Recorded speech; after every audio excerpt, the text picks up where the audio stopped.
يا أيها الذين آمنوا صلوا عليه وسلموا تسليما اللهم صل على سيدنا ومولانا محمد وعلى آل سيدنا ومولانا محمد وبارك وسلم اللهم صل على سيدنا ومولانا محمد وعلى آل سيدنا ومولانا محمد وبارك وسلم. سارے حضرات پڑھ لیں اللهم صل على محمد النبي الأمي وآلہ وصحبہ وبارک وسلم وصلی علیہ. جب بھی ربیع الاول شریف کا ماہ مقدس آتا ہے تو شاق اور حضور کے غلام اور سرکار کے ساتھ محبت کرنے والے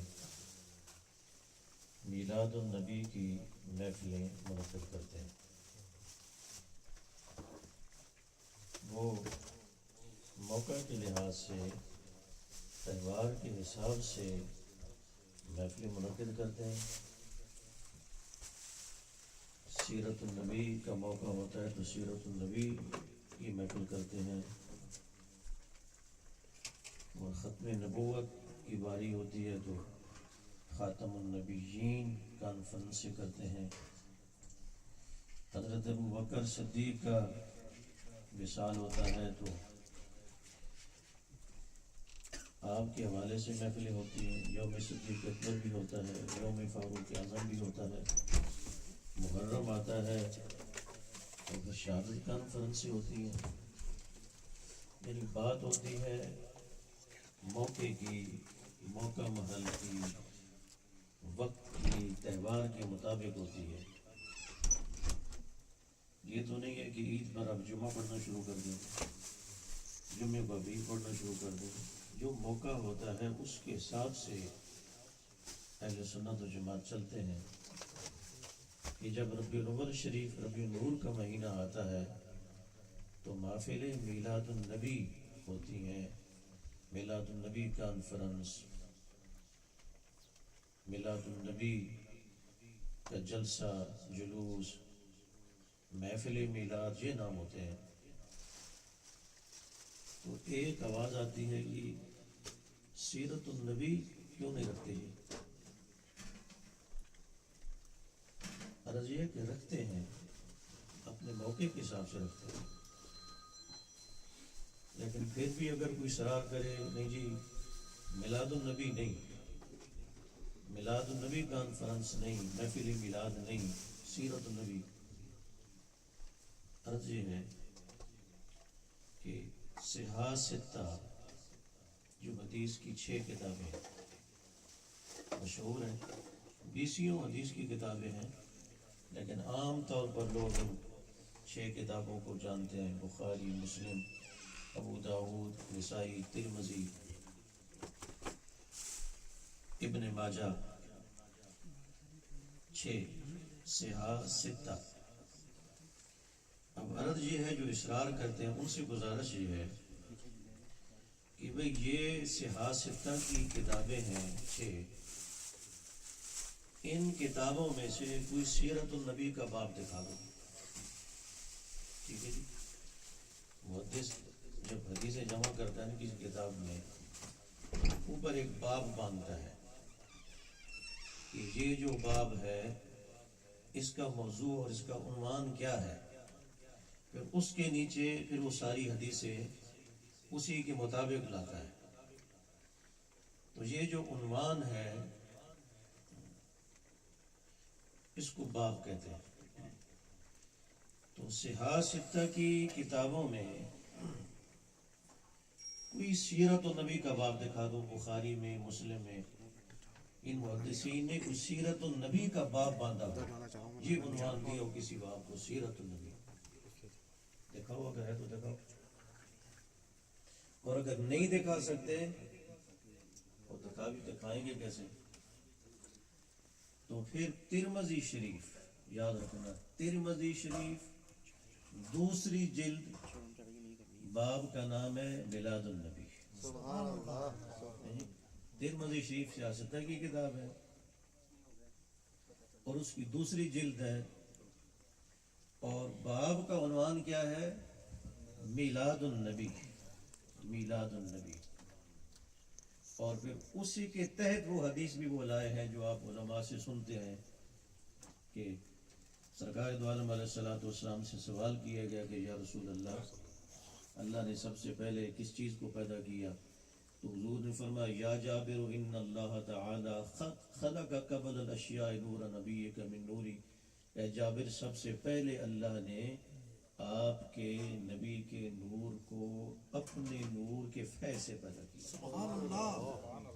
ایک بات سمجھ آ گئی نا کہ صحاح ستہ میں سیرت النبی کا باب نہیں ہے، اور صحاح ستہ کی مشہور کتاب ترمذی شریف میں میلاد النبی کا باب موجود ہے۔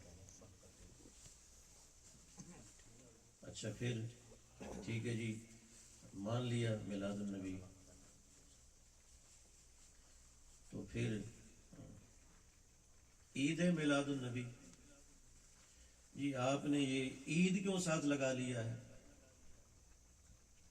عید میلاد النبی،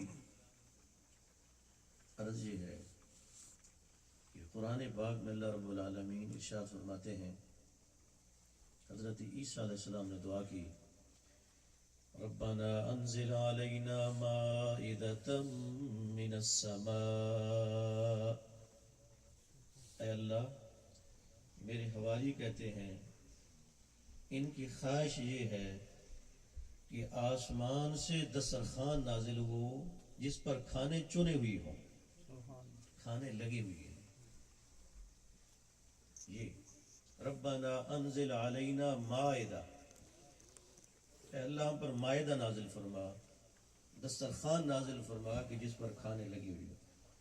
ربنا انزل علینا مائدۃ من السماء، آسمان سے مائدہ نازل کر۔ اچھا جب آپ وہ نازل کرو گے، جس دن نازل کرو گے تو کیا ہوگا؟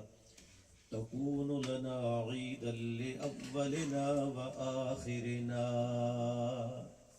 وہ دن ہمارے اگلوں کے لیے اور ہمارے پچھلوں کے لیے عید کا دن ہوگا۔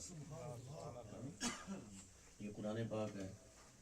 اب عرض یہ ہے کہ جس دن کھانا نازل ہو، ٹھیک ہے جی، دسترخوان آئے اور کھانا روٹیاں آئیں، وہ دن تو اگلوں اور پچھلوں کے لیے عید بن سکتا ہے، اور جس دن وہ ہستی آئے کہ جن کے صدقے میں روٹیاں مل رہی ہیں،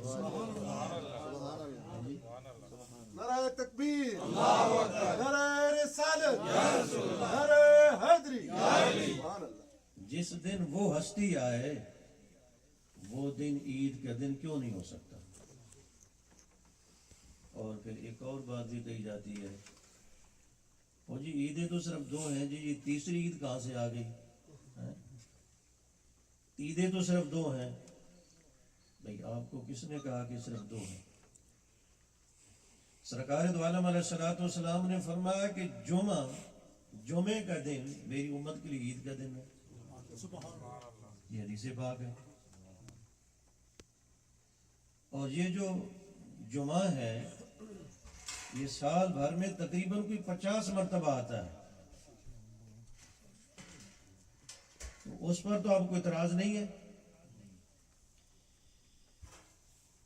اور پھر جو سعودی عرب میں عید الوطنی منائی جاتی ہے، عید الوطنی، وہ آپ کا جو دن مناتے ہیں اپنا، اس کا نام ہے عید الوطنی۔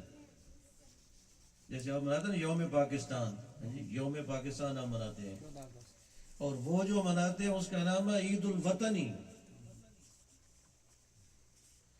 تم جس دن تمہارا ملک مرز وجود میں آیا اس دن کو تم عید کا دن کہتے ہو،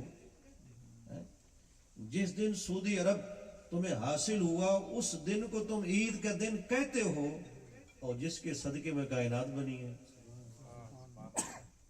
جس کے صدقے میں پوری کائنات بنی ہے، جس دن وہ ہستی آئی وہ دن عید کا دن کیوں نہیں ہو سکتا؟ صرف ایک ملک نہیں، ان کے صدقے میں اللہ نے پوری کائنات کو بنایا۔ وہ جو نہ تھے تو کچھ بھی نہ تھا، وہ جو نہ کچھ بھی نہ ہو، وہ جان ہے جہان کی، جان ہے تو جہان ہے۔ اور اقبال نے کیا کہا تھا کہ ہو یہ نہ پھول تو بلبل کا ترنم بھی نہ ہو، چمنے دہر میں کلیوں کا تبسم بھی نہ ہو، اور ہو نہ یہ ساقی تو یہ میں بھی نہ ہو، خم بھی نہ ہو۔ اور خیمہ افلاک کا استادہ اسی نام سے ہے، نبض ہستی تپش امادہ اسی نام سے ہے۔ جس دن تمہیں ایک ملک ملا بلکہ تم نے قبضہ کیا، اس دن تو تم عید کا دن کہتے ہو، عید الوطنی، اور جس کے صدقے میں پوری کائنات مارز وجود میں آئی، جس دن وہ ہستی آئے، وہ اہل محبت و عقیدت کے لیے عید کا دن کیوں نہیں ہے؟ اور پھر کہتے ہیں جی کہ چلو مان لیتے ہیں، مگر آپ کہتے ہو جشن عید میلاد النبی، جشن عید میلاد النبی۔ اب جن لوگوں نے یہ تاریخ پڑھی ہوگی وہ تو ان کو سمجھ آ جائے گی،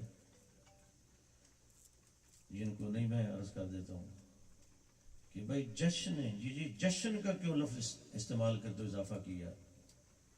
بڑی ادب کے ساتھ گزارش ہے کہ یہ لفظ بھی ہم نے تمہیں سے لیا ہے۔ یہ گزشتہ سالوں میں جو تم نے منایا نا کہ 100 سالہ جشن دیوبند، ہمیں سب یاد ہے 100 سالہ جشن دیوبند، تم جو ہے جشن کا لفظ استعمال کرو تمہارے لیے جائز ہے، اور ہم سرکار کی آمد کے لیے استعمال کریں تو ہم سے سوال کرتے ہو کہ جشن کا اضافہ کیوں کیا؟ جشن 100 سالہ دیوبند یہ منا کے نا 100 سالہ دیوبند 100 سالہ، انہوں نے یہ بھی اعتراف کر لیا ہے کہ ہمارے مذہب کی ساری عمر ہی 100 سال ہے، پہلے ہم تھے ہی نہیں، ہمیں صرف 100 سال ہوئی ہیں۔ اور پھر ایک اور بھی سوال آتا ہے، کہتے ہیں جی کہ 12 ربیع الاول کو تم جشن مناتے ہو، جی حضور کی ولادت کا جشن مناتے ہو، اس دن تو حضور کی وفات ہوئی ہے، سمار کے دن، ٹھیک ہے جی، حضور کی وفات ہوئی ہے 12 ربیع الاول کو، اور تم جشن مناتے ہو، اس دن تو وفات ہوئی ہے۔ عرض یہ ہے کہ تم وفات کے قائل ہو، ہم تو وفات کے قائل ہی نہیں ہیں۔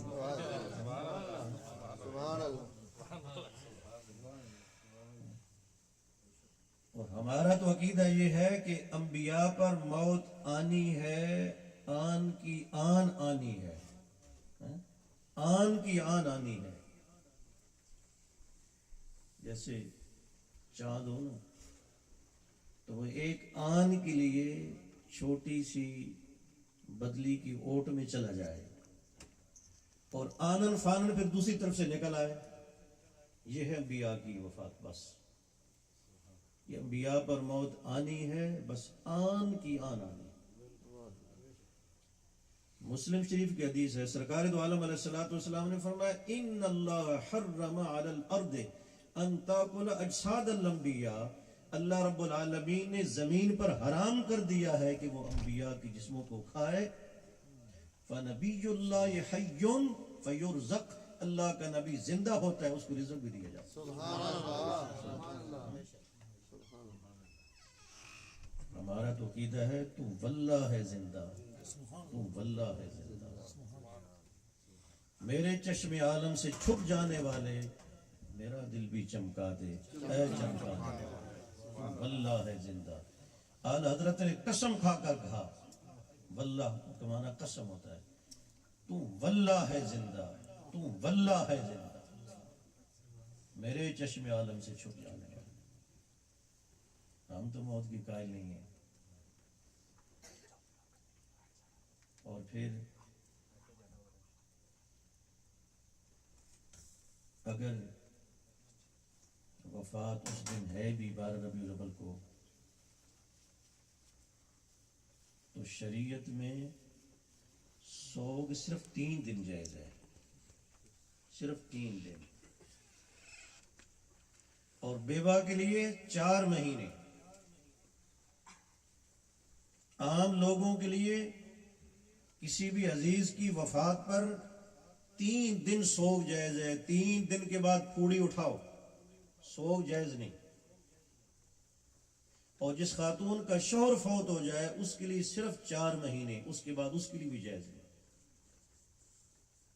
سوگ صرف 3 دن جائز ہے۔ حضرت آدم علیہ السلام کی تخلیق کس دن ہوئی؟ جمعے کے دن ہوئی، ٹھیک ہے جی، اور وفات کس دن ہوئی؟ جمعے کے دن ہوئی۔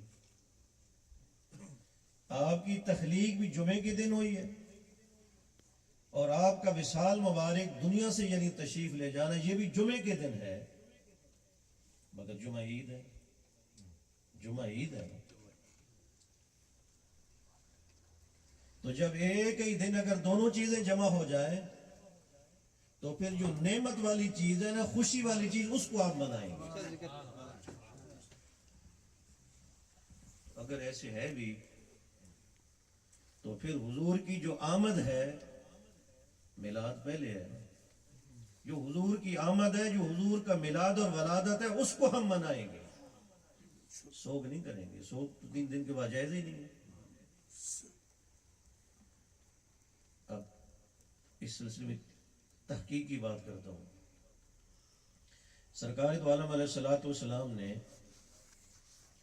حج فرمایا، جس کو حجۃ الوداع کہتے ہیں، ٹھیک ہے جی، اور اس دن یوم عرفہ جو تھا 9 ذو الحج، کس دن تھا؟ جمعے کے دن۔ یوم عرفہ جمعے کے دن ہے۔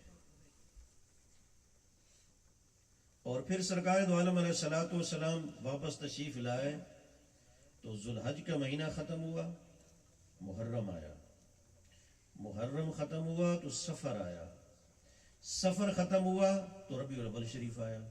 اب یہ 3 مہینے بنتے ہیں۔ علماء تقویم نے حساب کر کے بتایا ہے کہ ان 3 مہینوں کو آپ تینوں کو 30 تاریخ کا مان لیں تو بھی، اور تینوں مہینوں کو 29 کا مان لیں تو بھی، اور ان تینوں میں سے 2 کو 30 کا مان لیں، ایک کو 29 کا مان لیں، یا ایک کو 29 کا مان لیں، 2 کو 30 کا مان لیں، ان کو جس طرح بھی مان لیں، سوار کا دن آتا ہی نہیں اس میں۔ 12 ربیع الاول کو اس کو سوار کا دن 12 ربیع الاول کو آتا ہی نہیں۔ حضور کی وفات تو سوار کو ہوئی ہے نا۔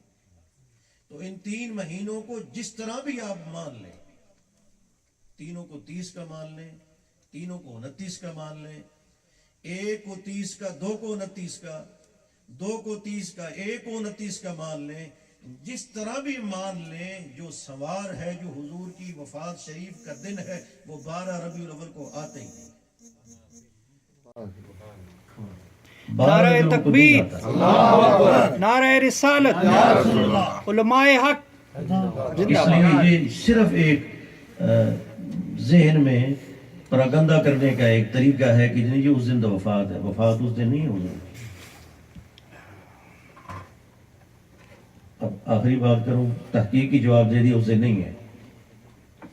اور آخری بات یہ ہے کہ سرکار دو عالم علیہ الصلوۃ والسلام کی ولادت، حضور کا دنیا میں تشریف لانا بھی امت کے لیے رحمت ہے، اور سرکار کا تشریف لے جانا بھی رحمت ہے۔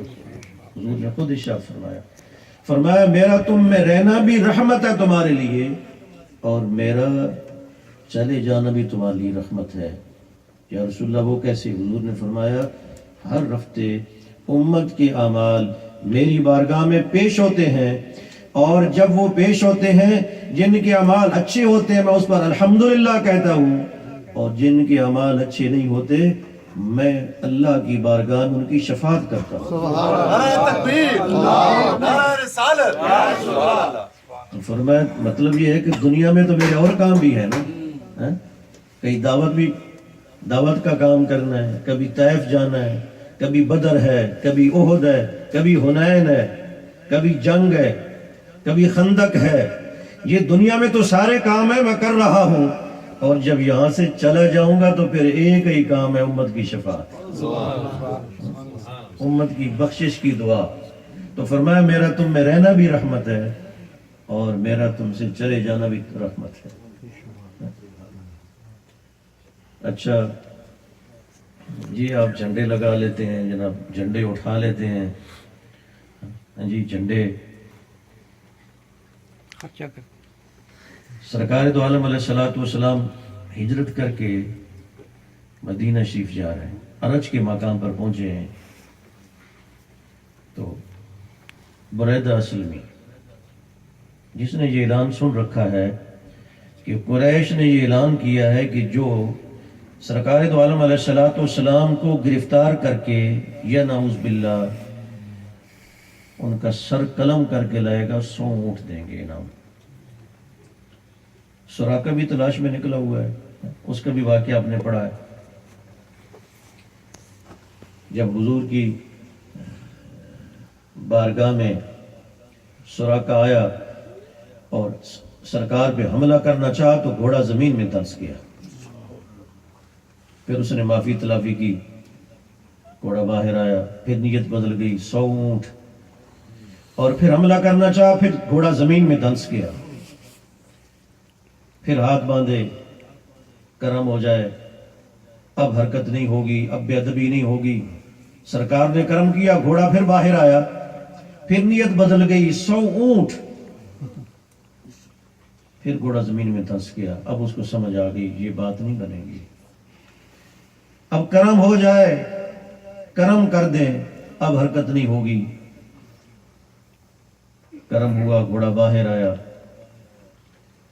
سرکار دو عالم علیہ السلام نے فرمایا کرم تو کر دیا ہے، ہم تمہیں انعام بھی دیں گے، انعام بھی دیں گے، ادھر 100 اونٹ ہے نا، ہم بھی انعام دیں گے، جب واپس تو جا رہے ہو تو تمہیں خالی ہاتھ نہیں بھیجیں گے، تمہیں انعام دیں گے۔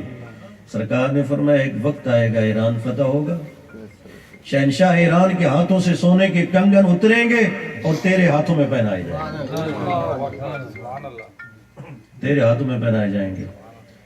پھر حضور کا وصال شریف ہوا، حضرت ابوبکر صدیق کا زمانہ آیا،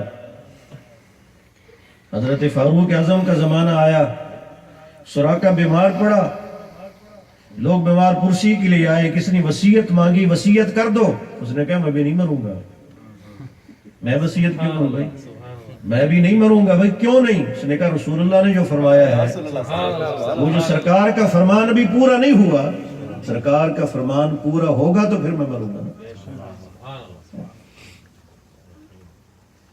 تیرے منہ سے جو نکلی وہ بات ہو کے رہی، دن کو اگر شب کہہ دیا تو شب ہو کے رہی۔ اب فاروق اعظم کا دور ہے، ایران فتح ہوتا ہے، وہاں سے مال و اسباب مال غنیمت آیا، اس میں وہ سونے کے کنگن بھی آئے۔ حضرت فاروق اعظم نے فرمایا کہاں ہے سراقہ؟ حضرت سراقہ پیش ہوئے، حضرت فاروق اعظم نے فرمایا ادھر آؤ، سونے کے کنگن پہنائے اور فرمایا ہاتھ کھڑے کر کے بلند کر کے دکھا دو لوگوں کو کہ رسول اللہ کا فرمان پورا ہو گیا، دکھا دو لوگوں کو۔ سونا مرد کے لیے حرام ہے نا، اللہ نے حرام کیا ہے نا، مگر سرکار نے سراقہ کے لیے جائز کیا ہے۔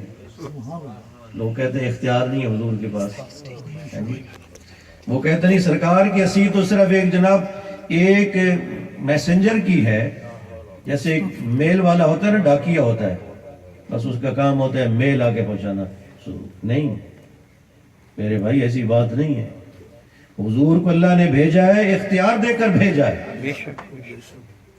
مرد کے لیے سونا حرام ہے، سراقہ کے لیے حضور نے حلال کیا ہے۔ اگر اختیار نہ ہوتا تو اللہ فرماتے حبیب میں حرام کر رہا ہوں تو کیسے حلال کر رہا ہے؟ اس پر اگر بات چلے گی تو لمبی ہو جائے گی، کتنی مثالیں. میں بریدہ اسلمی کی بات کر رہا ہوں، 70 بندے لے کر اپنے قوم کے، وہ بھی نکلا ہوا ہے. حرج کے مقام پر حضور پہنچے ہیں تو آ لیے اس نے. جب آیا ہے تو سرکار دو عالم علیہ الصلوۃ والسلام سے آ کے ملا ہے تو حضور نے فرمایا من انتا، کون ہے تو؟ اس نے کہا میں بریدہ ہوں. حضور نے فرمایا کہ ممن انتا. پہلا حضور نے کیا فرمایا کہ من انتا، کون ہے تو؟ اس نے کہا میں بریدہ ہوں. جب اس نے کہا نا کہ میں بریدہ ہوں تو حضور علیہ السلام نے فرمایا برد امرنا وصلوها، ابو بکر ہماری مہم کی تپش مدھم پڑ گئی ہے، ٹھنڈی ہو گئی ہے. حضور نے ارشاد فرمایا، حالانکہ وہ 70 آدمی لے کر پکڑنے کے لیے آیا ہوا ہے، مگر یسوع نے فرمایا نا میرا نام بریدہ ہے، تو حضور نے فرمایا ابو بکر برد امرنا وصلوها، ہماری جو مہم کی تپش تھی نا یہ ختم ہو گئی، ٹھنڈی ہو گئی. پھر حضور نے فرمایا ممن انتا، تو کس قبیلے سے ہے؟ اس نے کہا کہ بنو اسلم سے. سرکار دو عالم علیہ السلام نے فرمایا ابو بکر سلمنا، ہم محفوظ ہو گئے، سلمنا. پھر حضور علیہ السلام نے فرمایا کہ ممن، یہ تیرا قبیلہ ہے اس کی کون سی برانچ اور شاخ سے ہے؟ اس نے کہا بنو سہم سے. سرکار نے فرمایا ابو بکر خرج سہموں کا، تیرا پورا تو نکل آیا ہے، جس کا نام نکل آتا ہے نا. حضور نے فرمایا تیرا تیر نکل آیا ہے، تیرا ابو بکر تیرا پورا نکل آیا ہے. سرکار دو عالم علیہ السلام نے یہ سوال کیے، اس کی آنکھوں میں آنکھیں ڈال کے حضور نے سوال کیے. اب جب حضور سوال کر چکے تو اس نے کہا کہ من انتا، آپ کون ہیں؟ حضور علیہ السلام نے ایسے غور کے ساتھ اس کو دیکھا، اس کی آنکھوں میں آنکھیں ڈال کر حضور نے فرمایا تو مجھے پہچان نہیں رہا میں محمد الرسول اللہ ہوں. جب حضور نے یہ فرمایا نا اس نے آنکھیں نیچے کر لی اور بے سختہ کہا اشہد ان لا الہ الا اللہ و اشہد ان محمد رسول اللہ. بے سختہ اس نے کلمہ پڑھ لیا اور 70 اس کے ساتھی بھی مسلمان ہو گئے.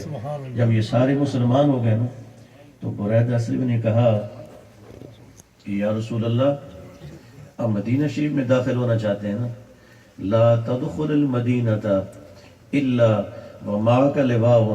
یا رسول اللہ اب میں مسلمان ہو گیا ہوں، میرے یہ 70 ساتھی مسلمان ہو گئے ہیں، اب آپ مدینے میں اس طرح سادہ انداز میں بالکل سمپل انداز میں داخل نہیں ہوں گے. لا تدخل المدینۃ الا ومعک لواء. یا رسول اللہ ایک لواء ہوگا، ایک جھنڈا ہوگا آگے آگے، پھر آپ داخل ہوں گے. حضور نے فرمایا جھنڈا کہاں سے بنے گا، کپڑا کہاں سے لائیں گے؟ عرض کی یا رسول اللہ یہ جو میں نے صافہ باندھا ہوا نا پگڑی، میں اس کا جھنڈا بناؤں گا. اور اپنی وہ پگڑی اتاری اور اس پگڑی کا جھنڈا بنایا اور اپنی نیزے کی اننی کے اوپر اس کو ڈالا اور یوں کر کے کہنے لگا یا رسول اللہ میں جھنڈا اٹھا کے آگے آگے چلوں گا، میرے پیچھے پیچھے آتے ہیں. کہتے ہیں جی جھنڈے کیوں اٹھاتے ہیں؟ جب سرکار آتے ہیں تو پھر جھنڈے لہرائے جاتے ہیں، جب حضور آتے ہیں تو پھر جھنڈے اٹھائے جاتے ہیں. اب منظر یہ ہے کہ بریدہ اسلمی نے جناب وہ جھنڈا اٹھایا ہوا ہے اور یہ 70 آدمی ہیں، 2 سرکار ابو بکر ہیں اور 70 وہ ہیں، 72 ہو گئے اور 73 بریدہ اسلمی ہے. جلوس تو بن گیا ہے، جلوس تو بن گیا ہے اور جھنڈا بھی ہے اور آگے آگے چل رہا ہے، پیچھے پیچھے سرکار چل رہے ہیں. اور اس انداز میں حضور کا یہ جلوس اس شان و شوکت کے ساتھ کہاں پہنچا ہے؟ قباء میں پہنچا ہے. اور قباء کے ساتھ ہی یہ اسی وادی کا، اسی کے بالکل ساتھ ایک وادی کا نام وادی حمرہ بھی ہے. شاہ جی نے اس کا ذکر کیا ہے، وادی حمرہ. یہ بالکل قباء اور وادی حمرہ سمجھو کہ ایک ہی ہے. اور یہ وادی حمرہ جس میں حضور پہنچے ہیں، تاجدار گولڈوا حضرت پیر میر علی شاہ جب وہاں پہنچے ٹھہر گئے، رات کو سو گئے، عشاء کی نماز پڑھی سو گئے، فرض پڑھے وتر پڑھے سو گئے۔ شاہ جی کہتے ہیں کہ رات کو میں سو رہا تھا، قافلے والے بھی سو رہے تھے، میں بھی سو رہا تھا، کہ رات کو ایک نورانی ہستی آتی ہے اور آ کر فرمان ہوتا ہے کہ آل رسول کو سنت نہیں چھوڑنی چاہیے، آل رسول کو سنتیں نہیں چھوڑنی چاہیے۔ 3 مرتبہ فرمایا آل رسول کو سنتیں نہیں چھوڑنی چاہیے، اور بے سختہ میری زبان پر درود جاری ہو گیا، الصلاۃ والسلام علیک یا رسول اللہ، الصلاۃ والسلام علیک یا حبیب اللہ۔ یہ بے سختہ زبان پر درود جاری ہو گیا، اور میں یہ کہتا جا رہا ہوں آپ کون ہیں جو اتنا کرم کر گئے ہیں، آپ کون ہیں اتنے مہربان جو آپ آئے ہیں۔ اور پھر میرے ذہن میں یہ بات ڈالی گئی ہے، میرے دل میں یہ بات ڈالی گئی ہے کہ جب تم کہہ رہے ہو الصلاۃ والسلام علیک یا رسول اللہ، تو وہ ہستی تردید نہیں کر رہی، تو سمجھ لو کہ یہ رسول اللہ ہی تو ہیں۔ شاہ جی کہتے ہیں کہ پھر میں حضور کی پنڈلیوں سے لپٹ گیا ہوں، اور سرکار کی پنڈلیوں پر جب میں نے ہاتھ ڈالا تو بالکل وہ ریشم سے بھی زیادہ نرم تھی۔ اور پھر شاہ جی نے اس کے بعد پھر جب سرکار تشریف لے گئے، وہ جو حضور کو دیکھا سرکار نے، پیر میر علی شاہ نے حضور کو دیکھا، وہ چہرہ حضور کا، وہ سراپا حضور کا دیکھا، اور اس کے بعد پھر حضرت پیر میر علی شاہ کا جتنا بھی کلام ہے، اس کے بعد جو آپ نے کلام لکھا ہے، وہ سارے کلام میں فراق ہی فراق نظر آتا ہے، ہجر ہی ہجر نظر آتا ہے۔ اور ایک مقام پر آپ نے کہا کہ وہ مٹھیاں گالی الاؤ سجن، وہ مٹھیاں گالی الاؤ سجن، یہ سرائیکی زبان میں گال بات کرنے کو کہتے ہیں، اسائیں گال کرو، کوئی گال کرو، کوئی بات کرو، یہ الاؤ میرے نال بات کرو، مینوں بلاؤ، یہ الاؤ سائیں مسکینہ نال بھی الاؤ بات کرو۔ تو وہ سرائیکی کا اس میں رنگ ہے۔ تو شاہ جی کہتے ہیں کہ وہ مٹھیاں گالی الاؤ سجن، وہ مٹھیاں گالی الاؤ سجن، جو وادی خمرہ سن کریاں، جو وادی خمرہ سن کریاں۔ اور یہ کس نعت کا شعر ہے؟ اج سکھ متراں دی ودھیری ہے، کیوں جدڑی اداس گنیری ہے، لوں لوں وچ شوق چنگیری ہے، اج نینا لائیاں کیوں چھڑیاں۔